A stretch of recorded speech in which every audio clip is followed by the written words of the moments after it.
And I say this to each and every one of you personally. If you actually believe that, you are lost in the muck and mire of idiosyncratic thought. You have lost your cotton-picking mind.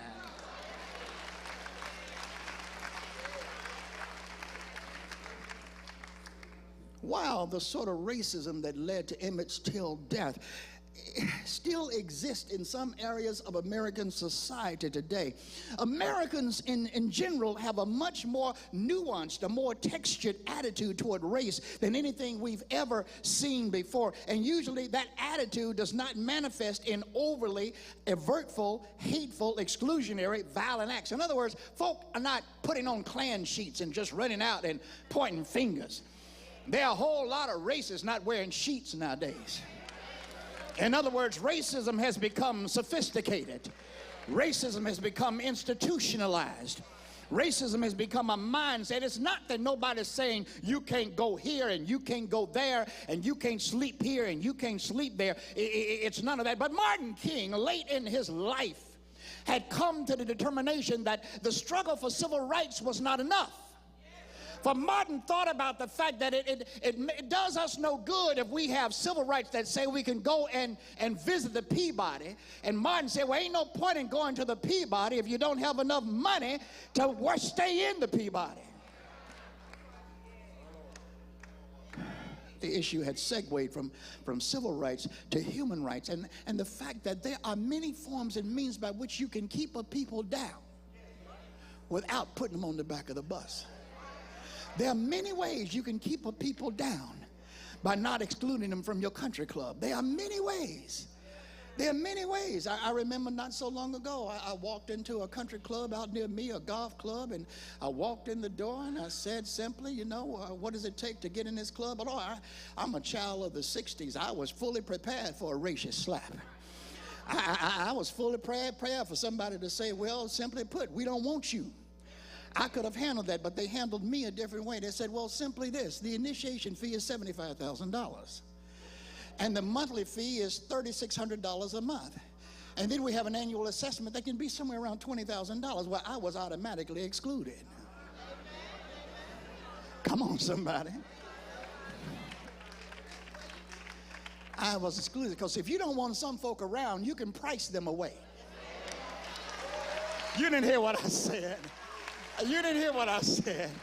If you don't want some folk around, you can price them away.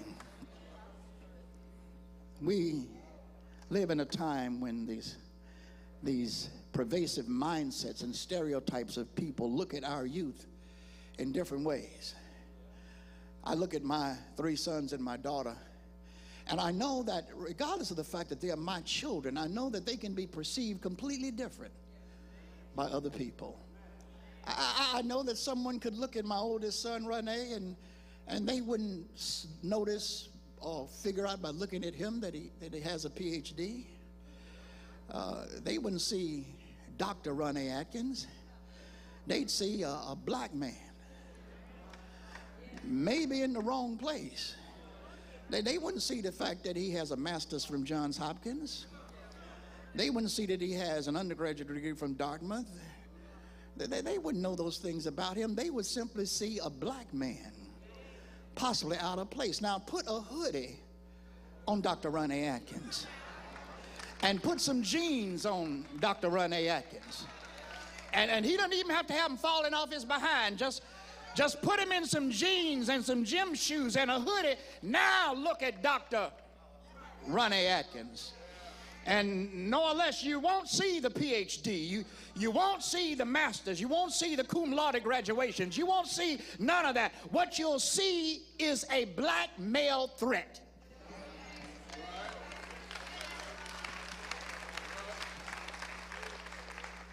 This in itself is as overtly racist as colored and white signs, as sitting on the back of the bus, as being called out your name and treated in second-class citizenship. To dare say that you can look at somebody and just because of the color of their skin, you begin to assume things about them. Mama said you can't tell a book by its cover. You can't judge people by the way they look. Members of the black middle class used to think that we can get by because we are the black middle class. Well, I say you better be careful driving through Collierville after midnight.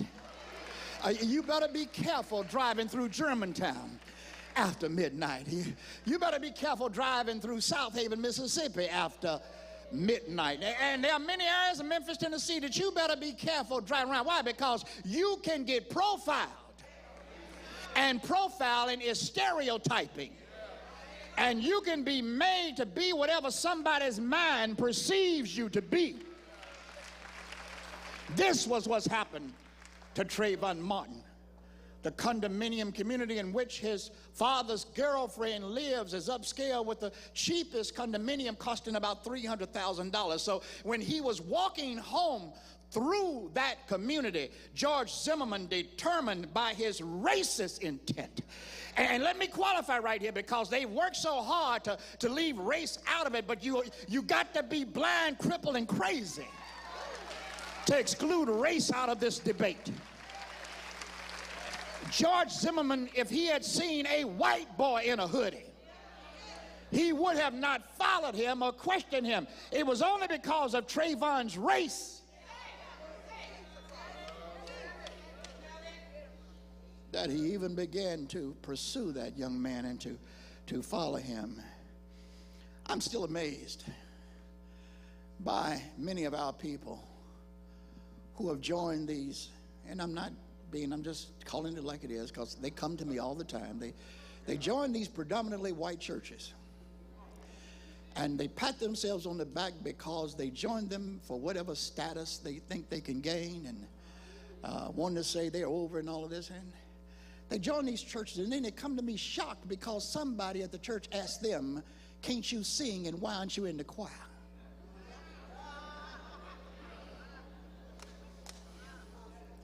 Or they'll see the young black children, the young black boys, and say, "Well, we want your boys to play on our basketball team." Well, the stereotyping, the pervasive imagery is such that just because you black, they think you could sing. Just because you have young sons, they think they can play basketball. That's as much racism as putting up a sign saying whites only. Essentially, it's the same thing, because they don't know. It's some black folk can't shoot a basketball into the Pacific Ocean.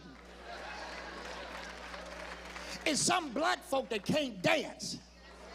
And all of us not fast. Some of us are as slow as snail butter. All of us can't sing. I know, because some of y'all tried to sing in the choir.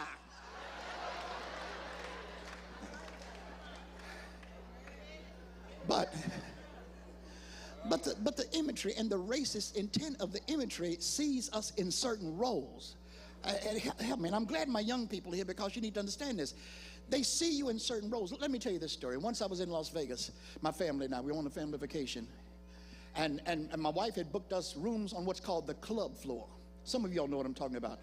Now, the club floor is the exclusive floor where they have the concierge up there. They have the room with all the snacks and the goodies in it. You can go out, just get something to eat when you want and come back. And some actually have a butler service as well. So, I mean, you got to spend $1 or $2 to get up on the club floor.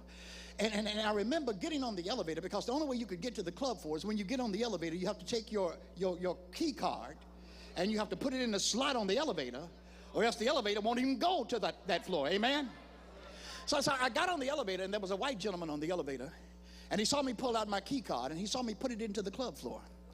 And I could see him shocked, and he looks at me with all kinds of consternation. And he looks at me, and instead of saying hello or what's my name, he asked me this question: "What do you do?"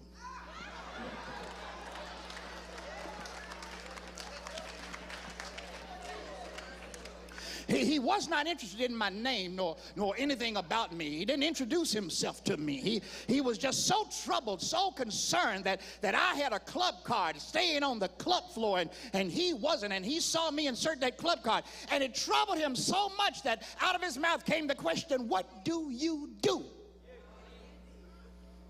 I guess he may have thought, well, he couldn't have thought I played basketball. I'm too short. He couldn't have thought I played football. I'm too old. So he was concerned, what do you do? So with a great amount of sarcasm.